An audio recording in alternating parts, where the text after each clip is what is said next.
Welcome to the Chamber's Government Affairs Forum featuring City of Boston Mayor Michelle Wu.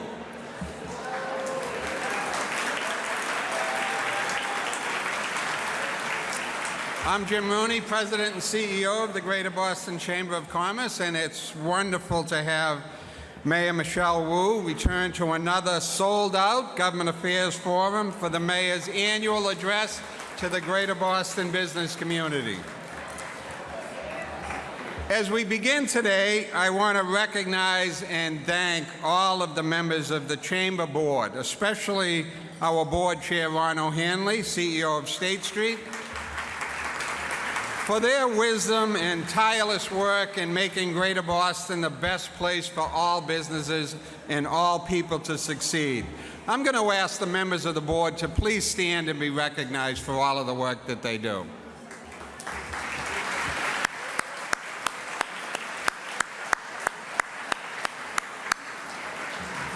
I also want to welcome and thank the members of the Mayor's Cabinet, our former and current elected officials, and appointed leaders who are here with us this morning, including our Secretary of Economic Development for the Commonwealth, Yvonne Howell. Yvonne, thank you for joining us today.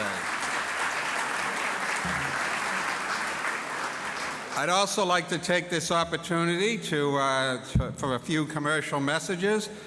Some of you know that the Chamber and our Young Professionals group, City Awake, is currently hosting the Fierce Urgency of Now Festival. We kicked that off last night at the TD Garden with a nice event. But as part of that festival, Tiffany Chu, Chief of Staff to Mayor Wu, had a great meeting with young professionals this morning.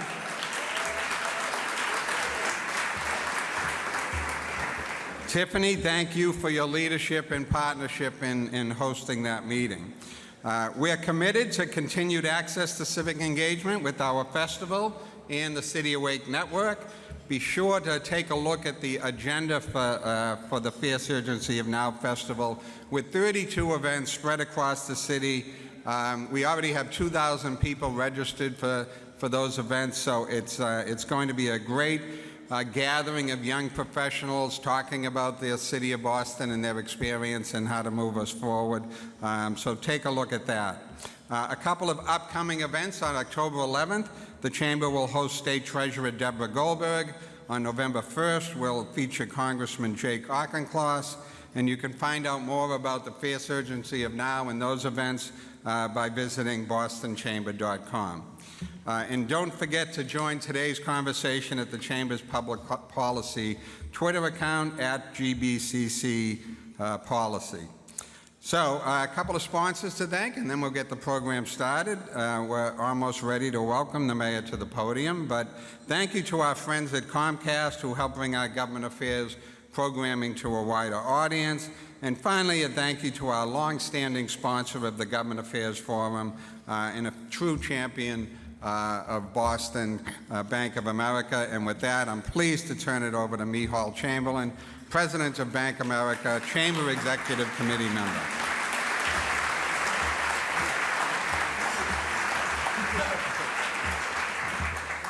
Thank you, Jim, for the kind introduction, and it's great to be back at the Government Affairs Forum series. We're thrilled to be a long-standing partner with the Chamber on this, and you know, look, I hope everyone had a great end of their summer. It was good to see a pickup in traffic around the city for most, at least a lot more foot traffic, and we look forward to more of that as the year progresses. Before I introduce our special speaker today, I just want to acknowledge Jim and his staff for all they do in convening us with key government leaders throughout the state, but also how they represent the business community and advocate on our behalf throughout the year. You do a fantastic job, and we really are thankful, Jim, to you and your team.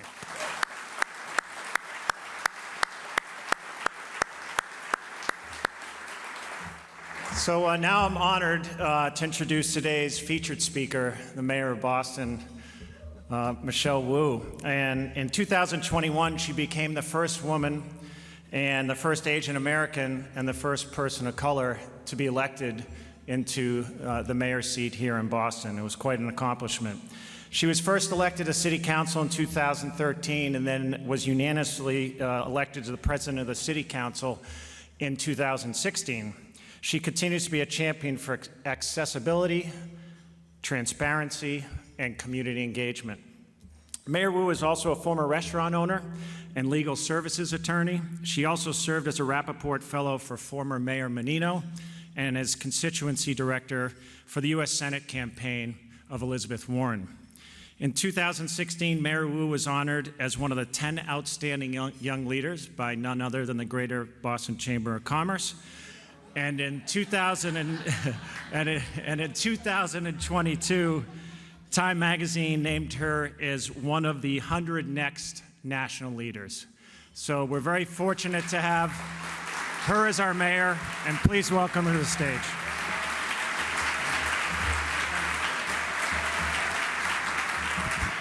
Good morning, everyone.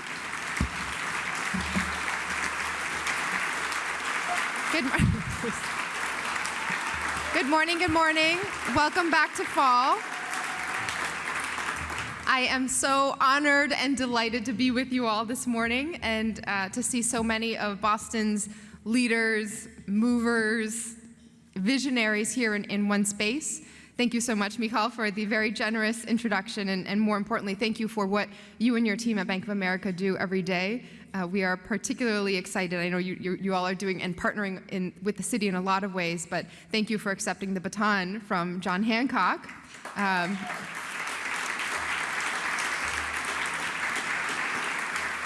And by the way, I bet Brooks is in the room somewhere, as I was with him yesterday, as they have embarked to deepen their work on health and longevity in a really exciting direction for the city. But to have the Boston Athletic Association secure, and shout out to Jack Fleming, who's in the room as well, this will be an exciting new chapter for the city in the greatest race in the world.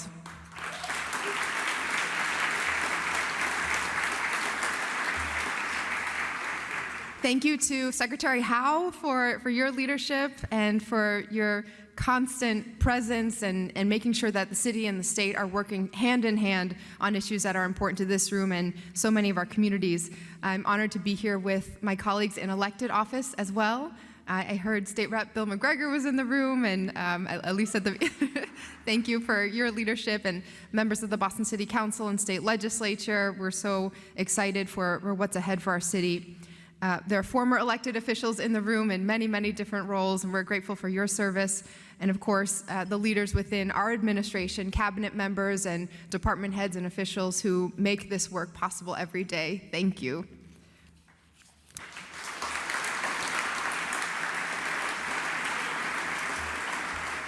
And most of all, thank you to Jim. Thank you to the entire board and all of the staff and team at the Chamber for convening us for this really exciting and important chance to be together and for today's discussion. In my household, and I think there's maybe a few others out there who are parents of young kids, so fall is especially exciting because school is back. We get to leave behind the kind of improvisation of summer, the go with the flow of whatever might happen, and bring back the structures and the rhythms of having some organization around the school year. And this gathering also helps to mark the annual post-summer return of our regular rhythms in the business and economic community of Boston. And this is a community that I've really, really appreciated and valued getting to know even more over the last 18 months. If nothing else, I'd like to reinforce today what I'm hearing from so many of you. On an even broader scale, the rhythms of our city and economy are returning. Boston's recovery is going strong. And I want you to know that we at the City of Boston are committed to doing whatever we can to keep that momentum going, creating the conditions for Boston to grow and to grow sustainably. So I want to start with some of the data that I've been looking at. At Logan, more international passengers passed through our terminals this June than in June of 2019. The MBTA's Fairmont commuter rail line saw an all-time high in its ridership this year. And between Q1 of last year and Q1 of this year, there's been a 70% increase in all commuter rail trips. That's the biggest growth year over year in commuter rail ridership of any major city in the country, outpacing New York, Philadelphia, Chicago, Dallas, everywhere. And those are just our transit numbers. The news coverage might not have caught up yet, but the reality is that we have seen the highest growth in post-pandemic hotel occupancy of any city in the country.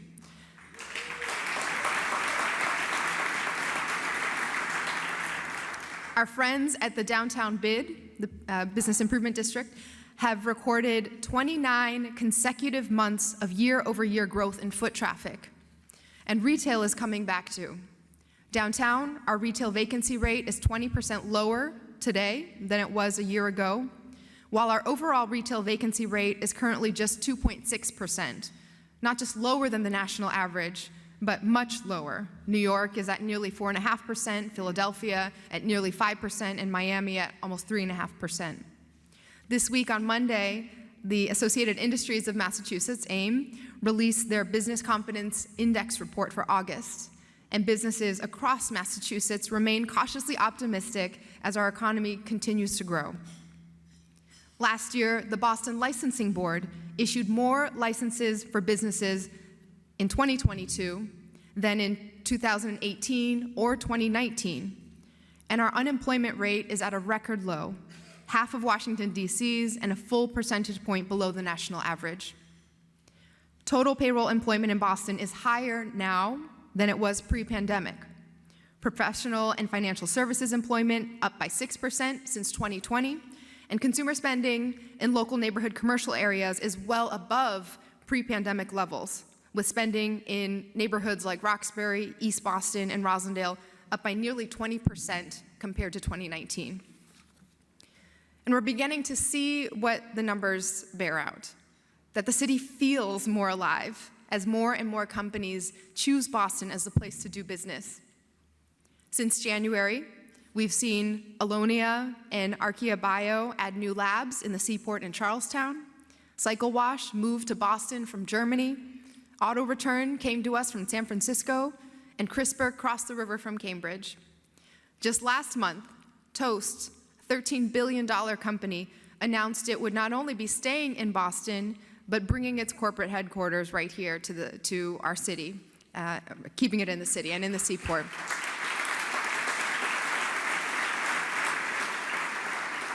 And of course, we're all very excited that LEGO will be moving from Connecticut, where they've been for nearly 50 years. 700 jobs coming to Boston in the heart of Back Bay. These examples aren't the exception, they're the rule. In the first quarter of this year, more than 40% of all research lab space under construction in the country was being built right here in the Boston metro area, and we continue to lead the country in NIH funding. The numbers speak for themselves. Boston has mounted one of the strongest recoveries in the nation, and that's not an accident. A recovery like ours doesn't just happen on its own. Our resilience, our competitiveness is cultivated very intentionally and through a lot of hard work from people in this room and beyond. This is a product of a concerted effort to make Boston the best city in the country for families and for the businesses they depend on, work at, and run. It's a product of programs like our Space Grant, Legacy Business, and Cultural Investment Grant programs led by our Chief of Economic Opportunity and Inclusion, Shagun Idawu, and his team.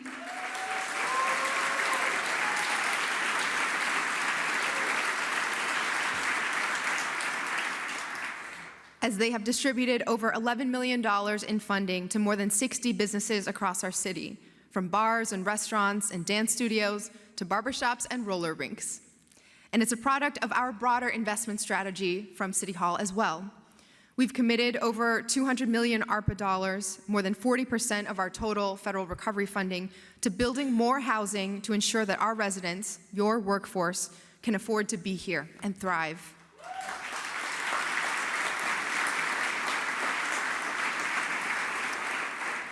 And our recovery is unquestionably a product of the leadership in this room. All of you who, in collaboration with government, nonprofit, and philanthropic partners, recognize the value of investing in our communities and being present. I want to give a special thanks as I talk about everyone who's helped us bring and have a hugely successful NAACP National Convention to Boston this past summer.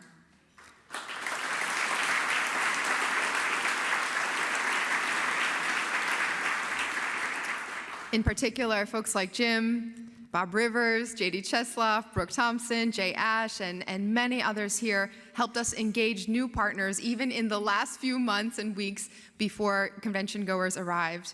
M&T Bank, Citizens, Lego, Putnam, so many others helped make this convention a huge success.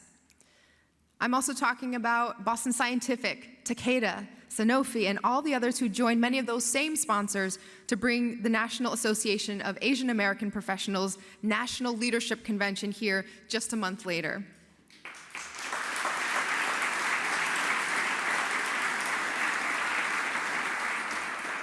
I want to thank Fidelity, who hired 400 Boston residents to their team this year and launched their Invest in My Education program, pledging $250 million to help Black and brown students pay for college or certificate programs.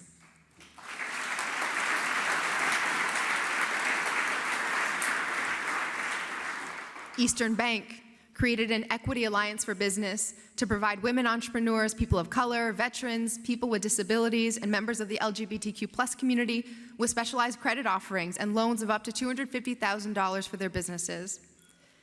Blue Cross Blue Shield, Boston Children's, Point 32 Health, the Mass League of Community Health Centers, and the many others who joined the Boston Public Health Commission formed the Health Equity Compact, filing legislation to address deep disparities in health outcomes in Boston and across our Commonwealth.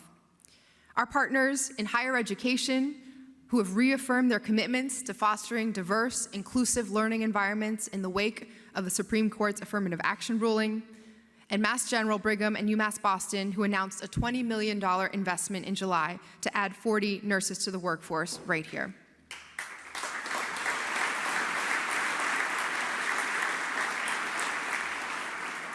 You all are the muscle behind the strides that we as a city have made since the pandemic.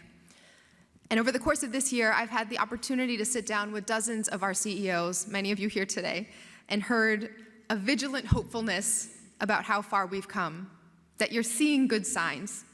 You're watching the state tax package, have an eye on the ballot initiatives. Housing and transportation continue to be challenges for your workforce and for you. But you believe in this city and care about it. And so you're here, investing in our communities and eager to contribute to a Boston that doesn't just bounce back to what it was, but pushes forward into all that we could be. So I want to say thank you for your partnership and your vision, your willingness to dig deeper into solutions and aim higher in our standards. And I want to acknowledge that we at the city can and will be doing more to streamline processes, create predictability, and collaborate with all of you on creating new ways to drive sustainable growth. This summer, we announced a new office-to-residential conversion program that will offer up to 75% reductions in the standard residential property tax rate for up to 29 years. Chief Arthur Jemison and the BPDA are just getting started, and we're excited to begin accepting applications for that program next month. It's not the solution that will revitalize our downtown, but it's one of several strategies that we're deploying to ensure that Boston's downtown isn't a neighborhood that empties out at the end of the workday. It's also part of our broader commitment to thinking creatively about how the city can help advance sustainable development, create more housing, and serve as a co-investor in housing production at a time when financing that production is a real challenge. Since our administration began in the fall of 2021, we've permitted nearly 7,000 units of housing, almost a third of which have been income restricted. In January, we announced that the city would be giving away land to developers who would deliver maximum public benefits on city-owned parcels. And since then, we've released requests for proposals, RFPs, and begun working with developers to turn vacant lots, parking lots, and unused buildings into affordable housing, public open spaces, and retail.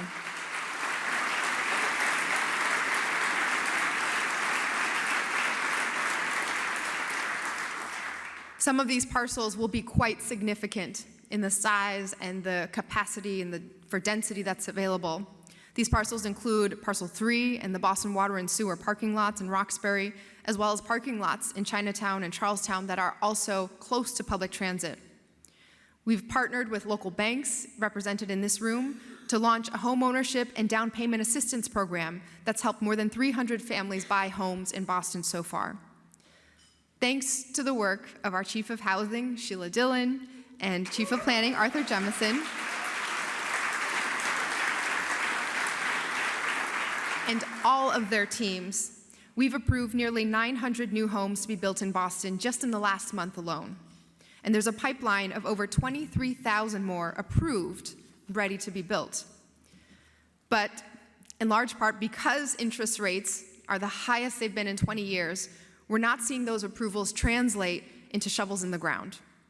We need city government to be as effective a partner as we can be in this moment and making sure that we're continuing to build as many homes as possible.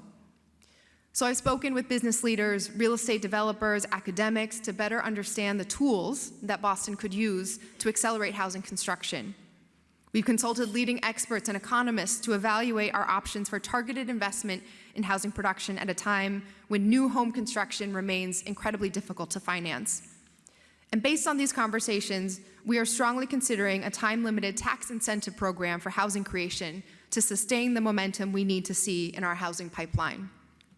In the months ahead, we will continue to sit down with stakeholders to analyze our options to get shovels in the ground faster and finalize the parameters of a potential policy. And we invite your collaboration as we finalize and think through the pieces of this.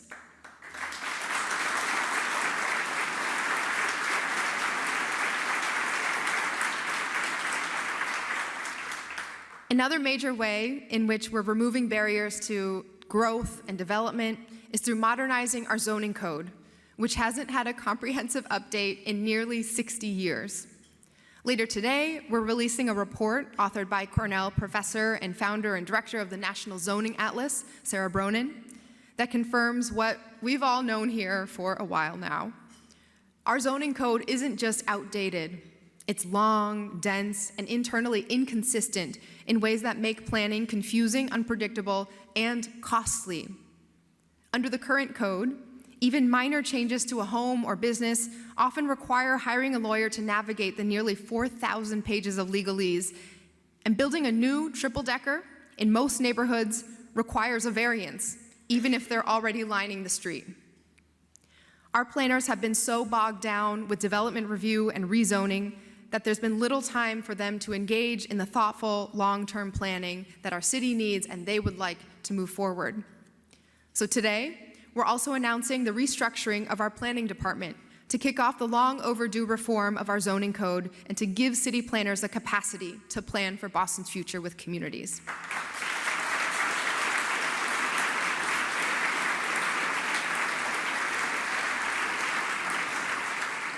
To that end, we're excited to be launching our Squares and Streets initiative, a citywide rezoning effort to create mixed-use hubs along our neighborhood main streets, close to transit and with opportunities for more housing, retail, and civic spaces.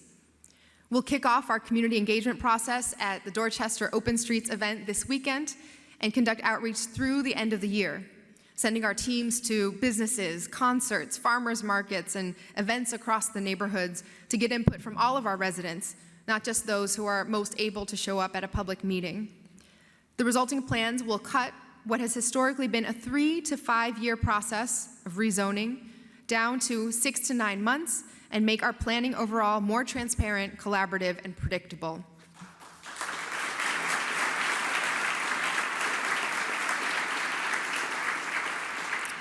And because we believe that our youngest residents should be the focus and they deserve the highest quality of opportunities, we know that raising a family shouldn't be a disqualifier for building a career. And so Chief Jemison and the BPDA have also been working very closely with Kristen McSwain, director of our Office of Early Childhood, to propose a set of amendments to the zoning code that will make it easier to create childcare facilities throughout our city.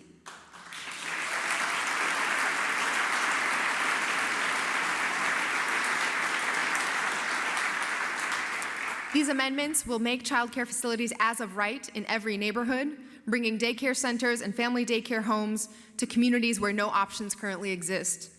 For working families, it is hard to overstate the impact of these changes. More high-quality, affordable childcare options, shorter commute times, and more opportunities for working parents.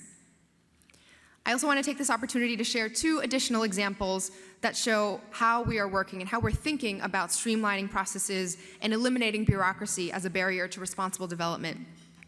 First is our inclusionary development policy, and the second will be about the Inspectional Services Department. So IDP. For developers, filling those affordable units can be time and cost intensive. And for residents who need housing, the existing lottery system is basically a black box. You hear nothing for months, and then suddenly you're notified that you have 5 days to get all of your paperwork together in your life to be considered. In the middle of our housing crisis, this means that some affordable units stay vacant for months, even after the rest of the building is occupied. We're changing that. When a unit has been built and is ready to be filled, we will have a renter or buyer ready to move in on day 1. Starting tomorrow, we'll be doing away with the application request forms for prospective residents. No more filling out forms just a request to fill out more forms. We'll also be updating our website to include a list where prospective residents can see their exact position in line for available housing. For developers, we're cutting our current 68-page marketing and tenant selection plan down to a 5-page form.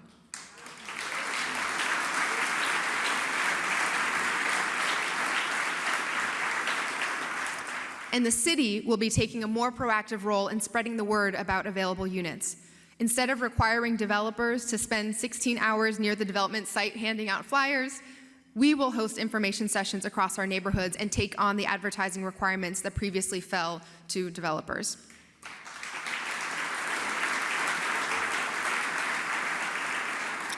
Together, these changes mean fewer hurdles for developers and more clarity and quicker connections to much-needed housing for the residents in our communities. Now, ISD. We will be hiring a new intake supervisor position and reinstituting our fast-track permitting program once that position is filled. Before that program was discontinued during the pandemic, fast-track eligible projects would get stuck into a plan examiner's pile with all of their other obligations. So while some projects were eligible for fast tracking, it often didn't matter because they'd sit in that pile on someone's desk for weeks.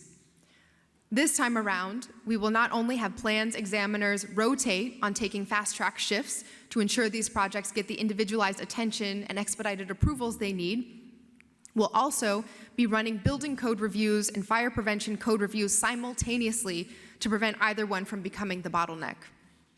As a result, building permits for office renovations that currently take up to 4 weeks will now take no more than 7 days and as little as 20 minutes. Finally, I know you all don't believe that it's going to happen. I'm hearing the skepticism. Finally, I want to close with some thoughts on an issue that is foundational to the success and well-being of any city. One that I know has been on our minds, and especially as we're thinking about the nationwide landscape for recovery: public safety. First and foremost, I want to make clear that here, as in so many other areas, Boston stands out among our peers. If you look at the national data for the last full year available, in 2022, Boston had the fewest reported incidents in almost any category, including loss of life and homicides. Many of the cities that are our same size or considered in the same categories are dealing with the trauma and impact of almost 10 times greater the scale. And it's not just that we are seeing the numbers lower than other cities. In this moment, Boston has been seeing this kind of trend in our own city for decades. Violent crime is down nearly 10% compared to our 5-year average and was down 11% this summer. We've had the lowest number of shootings in more than 10 years, and this year, shootings have declined by 17% so far. I want to thank Boston Police Commissioner Michael Cox for his day-to-day leadership and the understanding I've gotten of the work that he does.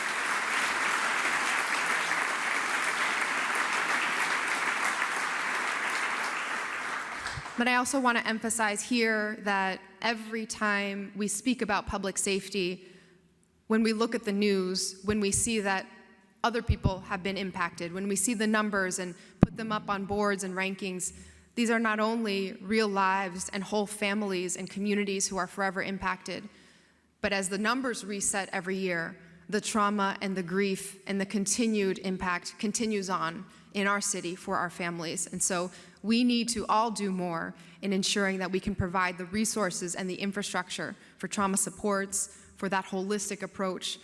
There is someone in this room who I'd like to highlight who has been doing this in name as a nonprofit leader for a long time, but she is basically part of the infrastructure of City Hall and city government and has been for decades.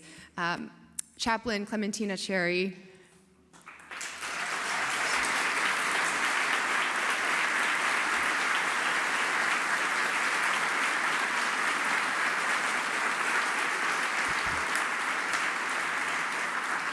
So many of you all are already involved in the work of the Louis D. Brown Peace Institute, or you might have heard of or attended the annual Mother's Day Walks for Peace. That is an incredible effort and mobilizing force that happens every year because of Chaplain Cherry and her team.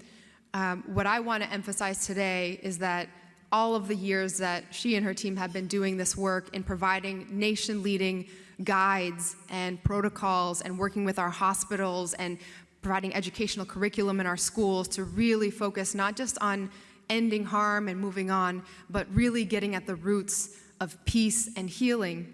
She is embarking on a huge endeavor that the City of Boston is going to be there every step of the way to build, for once, the building and facilities that the Louis D. Brown Peace Institute deserves. They're kicking off a capital campaign, so please, she's wearing bright red today. I hope everyone goes and sees her afterwards.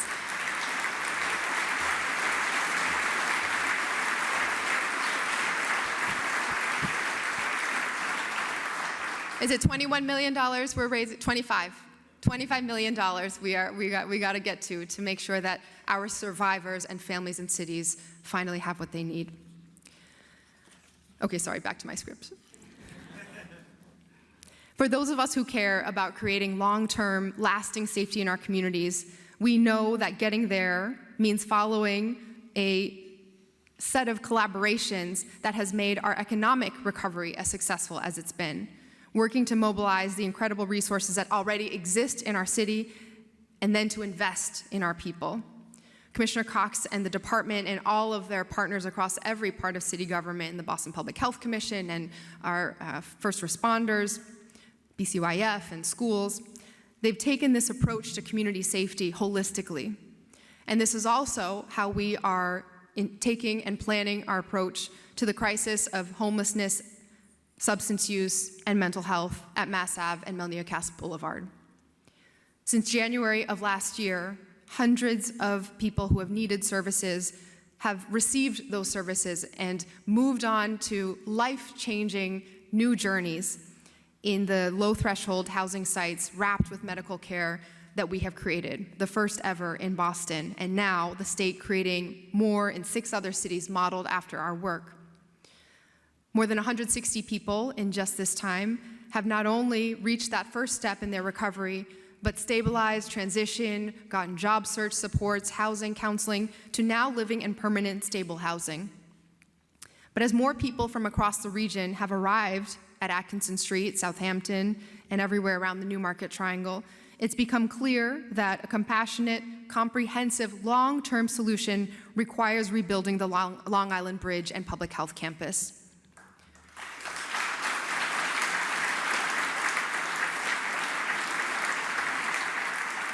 It also means addressing head-on the individuals who see the area as a place to exploit those who are struggling with mental health and addiction. That's why late last month, we initiated a phase change for the Masson Cass area and the city.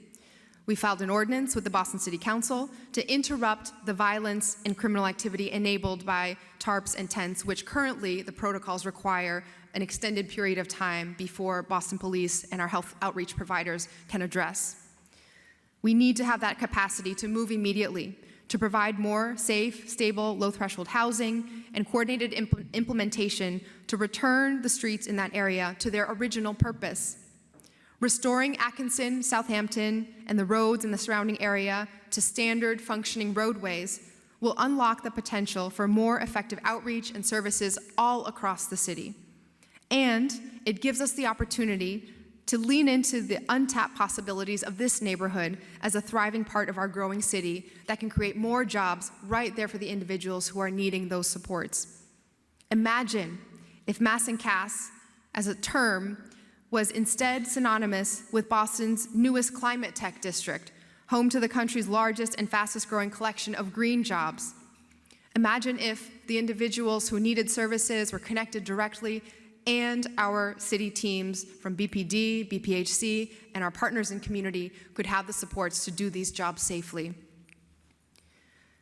Because safety and opportunity are directly connected, we're tying together all of this with our planning. And so our recently released plan by the BPDA, focusing on Newmarket, begins to take us in that direction as we pair with these efforts around public health and public safety.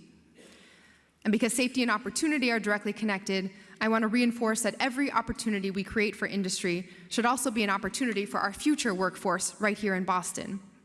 This summer, we had aimed to double the number of city-sponsored summer jobs to 7,000 for our young people. Thanks to leadership from our Chief of Worker Empowerment, Trin Nguyen, Senior Labor Advisor Lou Mandarini, and the partnership of Neil Sullivan and the Private Industry Council and many of the companies in this room, we not only met that 7,000 summer jobs high mark, but actually pushed to more than 9,000 high school students.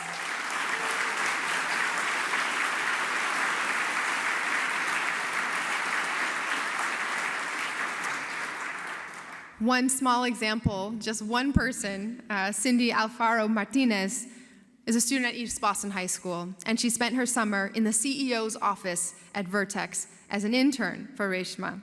And if you're thinking, that sounds like the kind of opportunity that could change a student's life, you are right. It's exactly the kind of opportunity we want to create for every single one of our Boston Public School students. So, the ask, as predicted, is for all of you to start thinking now about what your organizations can offer for summer of 2024. We are going to get well past the 10,000 mark next summer.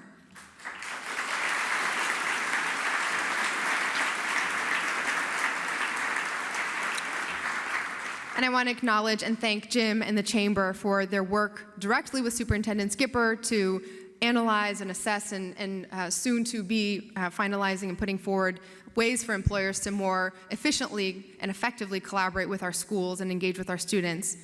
And also, Jim taking on many hats as usual, helping lead the charge as a co-chair on our Madison Park Vocational Technical High School Steering Committee for new programs, career pathways, and partnerships with what will be a nation-leading vocational technical school on an expanded campus in the heart of Roxbury to produce the next generation of our leaders and workers.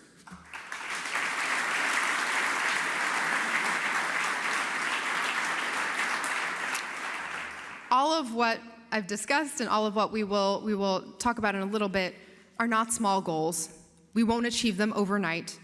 But our administration isn't interested in quick fixes or cosmetic solutions that will then just go away after the cameras disappear. The challenges that matter most for our city, for our communities, our families, are long-standing and complex, and they deserve lasting solutions. These solutions will require creativity and collaboration and demand that we're not satisfied with just returning to the way things were, but pulling all of us forward into what we could be. As we set our sights on that future together, I am so grateful to know that we can count on every person in this room and all of the leadership that you and your organizations represent. Thank you.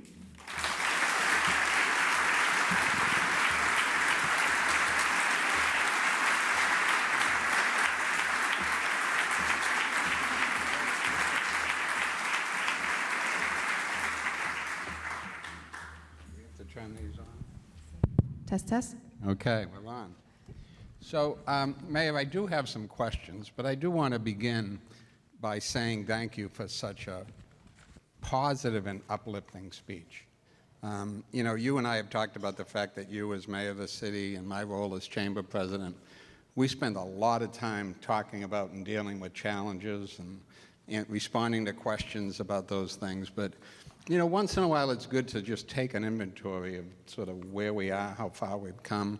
And thank you for reminding this entire audience of all that's good about our city. So thank you for doing that.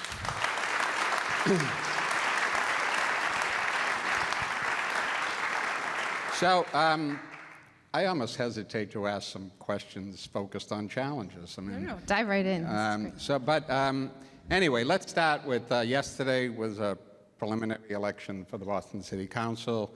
By my count, I think there'll be 4 new city councilors at least, unless there's a surprise.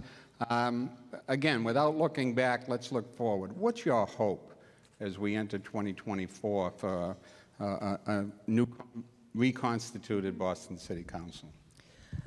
I think what we're seeing in politics everywhere, and a lot of the headlines that you read, not just at the city level in Boston, but everywhere, is really a reflection of the kind of destabilized moment that we're in national politics.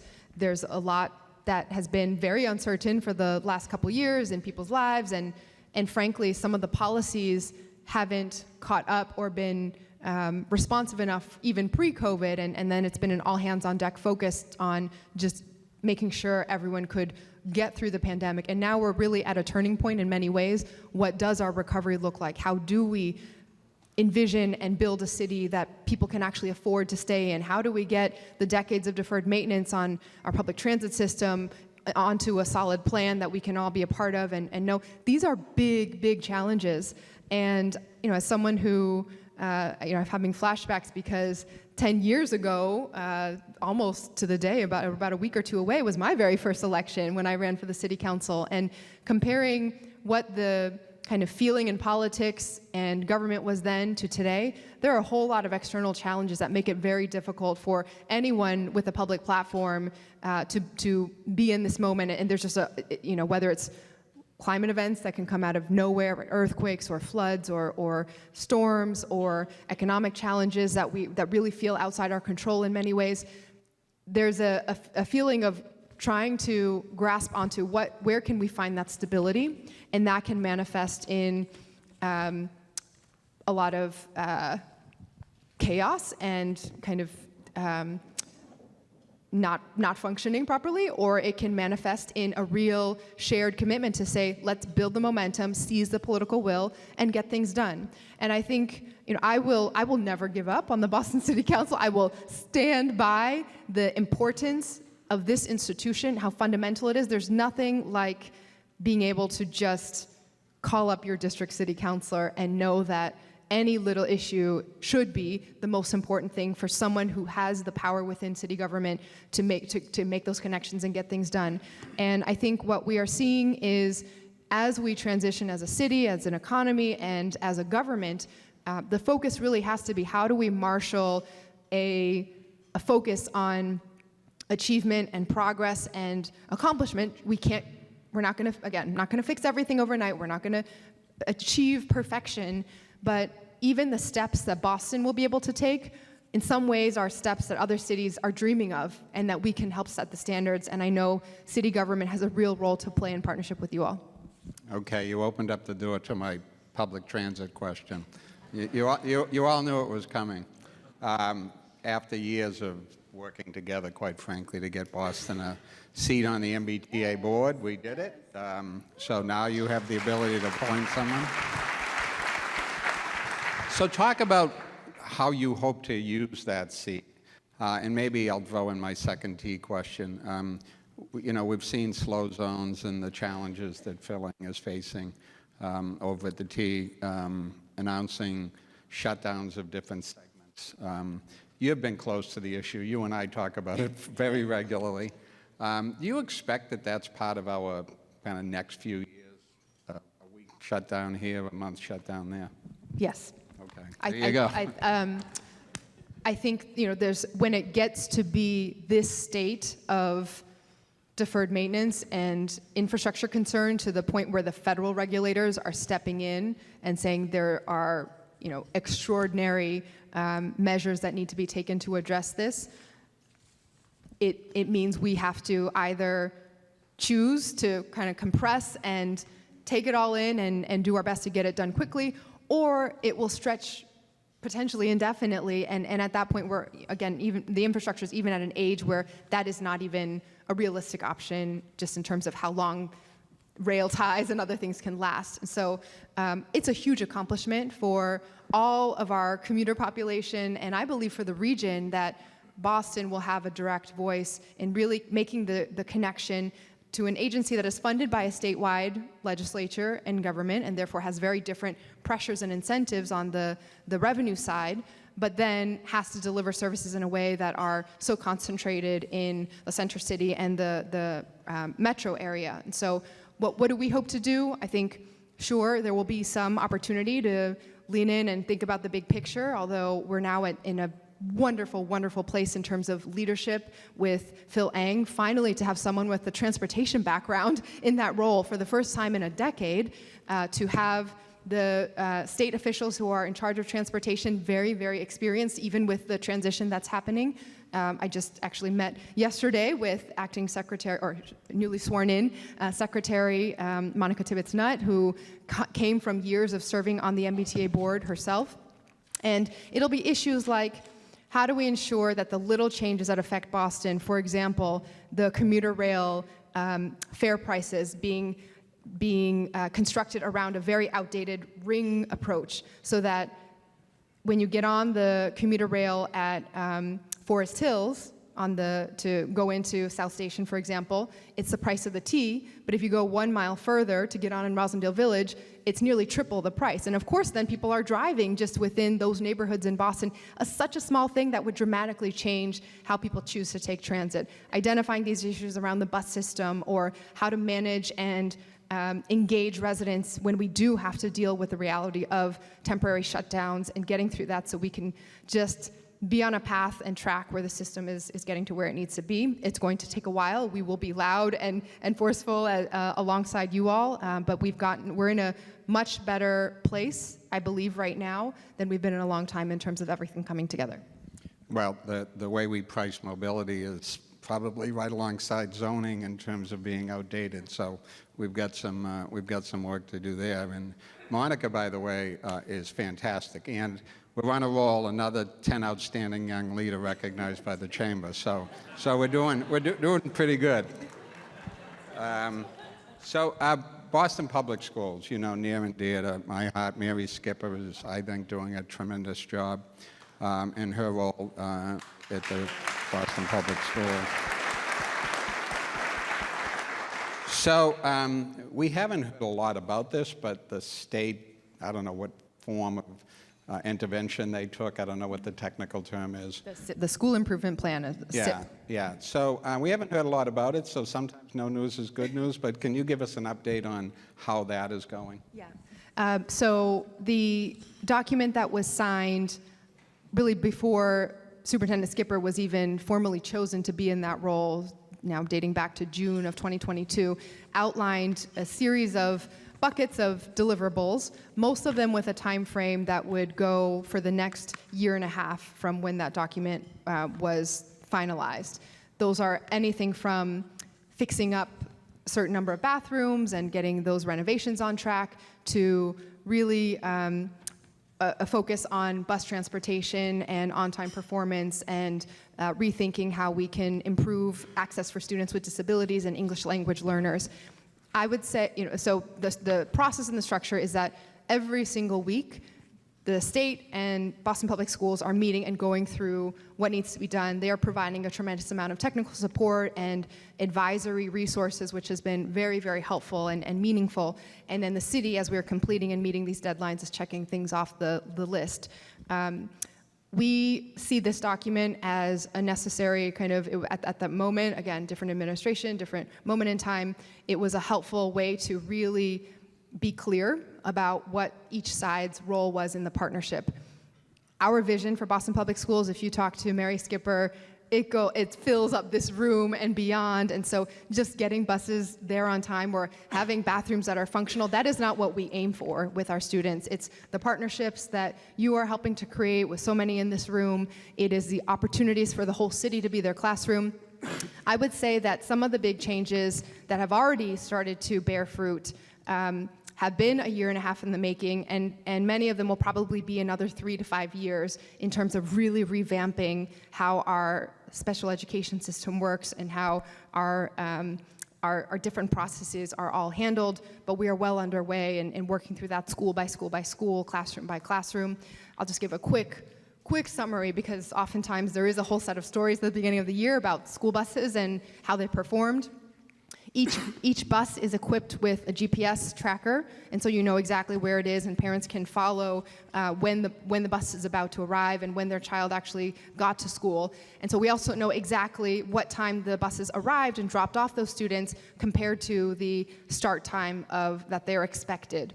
And so that measurement for the first day of school, I was on one of those buses. It's a little iffy. You don't know if some students are dropped off more on the first day. We waited at a stop because a young girl was late running over, and then that made the route late. So it's always a little bit squishy. Last year, the on-time performance for buses getting exactly to school on time was 50%. This year, we were over 60%. Last year, by day 2, it was in the 70s. This year, we were at 85% by day 2. And so we're going to continue. When you look at how many buses arrived within 15 minutes, we are well on our way to doing much, much better. But that's not just we're committed and we're going to make it happen kind of thing. It took a year and a half to reconfigure the school bus driver's contract to have some operational reforms and accountability and supports. It took building a new pipeline that the district runs themselves to get people trained up in the CDL driver's license needed to drive a bus versus just searching around for who might have one. It took more new requirements in how our communications processes work between schools and the district and families. And so all of that is continuing to build. And so some of it might seem like we're still laying the foundation in many ways, but as we go month by month at this point, we're starting to see real results. Great. I did see Mary, I think on the day 2 or 3, and she was beaming about the on-time performance of the school buses. Yeah, I mean, this year it's a little thing, but I'm it channeling matters. the superintendent, but we had the lowest turnover in school leaders in decades this year. We are at a 97% vacancy rate for teachers, which is unheard of. So many of these areas, a lot of work has been put in. Yeah. So I'm going to squeeze in one more question. We're almost toward the end, and this is a bit sort of parochial on my part because you know where I live. And, you know, the planning Yes, effort... the snow plows do too.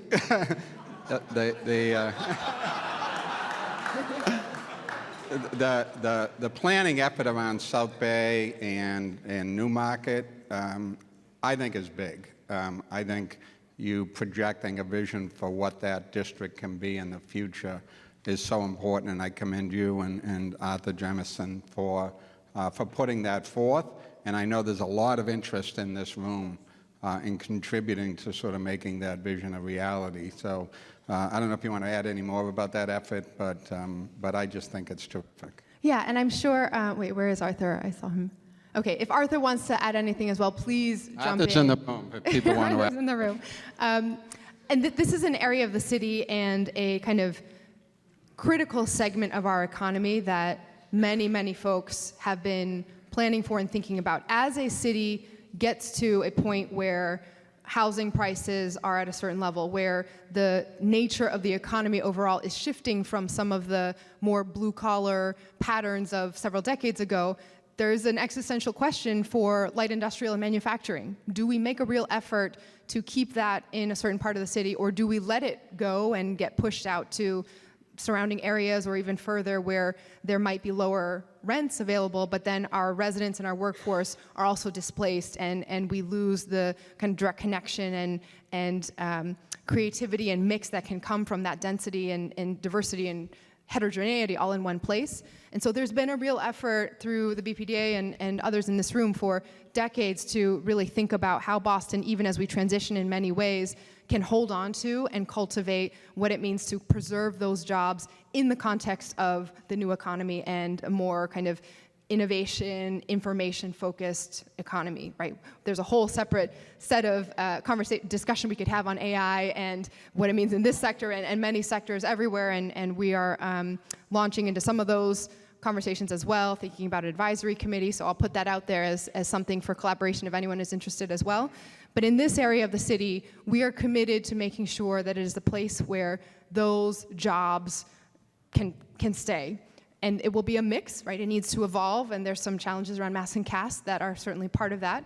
But if we think about how Boston will differentiate itself with those who are in that area and have been putting forward this vision for a while, that overlap of light industrial with the information and innovation economy in the space, somewhere like a climate tech, hard tech kind of hub, would allow us to preserve but also build and differentiate ourselves in a way that could be really special. And I know folks like John Fish have had a vision for this area and been fighting for it for a very long time, right? Locating your headquarters there long before anyone saw potential there, and I think we need to follow that with many of the resources and parameters so that we're making the most for everyone in our city. Well, Mayor Wu, thank you for the positive energy that you bring to this job and to the room today.